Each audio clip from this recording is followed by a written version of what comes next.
boys' halfway house of CiniAsha, and Baal Dan does lots of feeding programs. We provide meals for the children, 3 meals a day, and they're boys as young as 4 years old and some as old as 16 here at this halfway house. And these are all street children or orphans, children that have been identified by social workers that have come in, and we provide them with food and clothing, and after rehabilitation a chance to go to school. 1, 2, 3, 4, 5. 1, 2, 3, 4, 5. Hold up. 1, 2, 3, 4.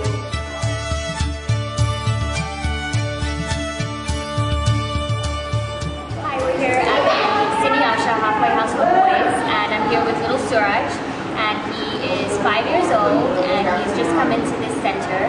And Suraj was a street child. His mother passed away, but his father was working in New Market, which is a big market area. And his father was basically begging. He had some handicaps, and he was forcing Suraj to beg. So some social workers saw Suraj wandering around in the market area, and they identified him as a high-risk child and brought him to the center. And because he's just a little kid, I mean, he's literally still a baby.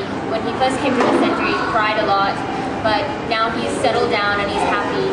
And the goal for Suraj would be to rehabilitate him.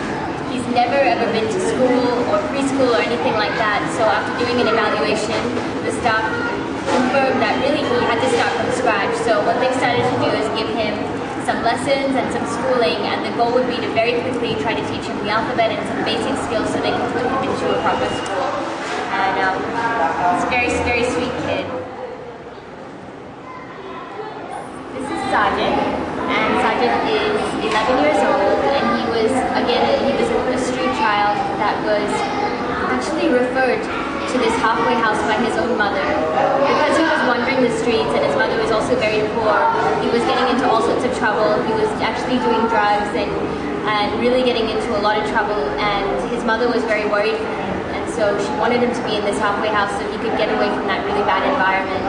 And when he first got to the halfway house about 9 months ago, he was very naughty, and he did give them a lot of trouble. He gave the social workers a lot of trouble because he was very rough. He was very streetwise and very cynical, and actually over time, because of the routine, because of the schedule, because of the regular nutritious meals, he has really, really improved. And in fact, he was just tested, and now he's the top student in this batch of kids, and he's done so well in his grades that they're transferring him to a big school, a proper school, and he's doing really, I'm sure he's going to do really, really well. But this is a story of how a child can grow up on the streets and even be into things like drugs, but be rescued and at a young age turn around and go to school and make something of their life.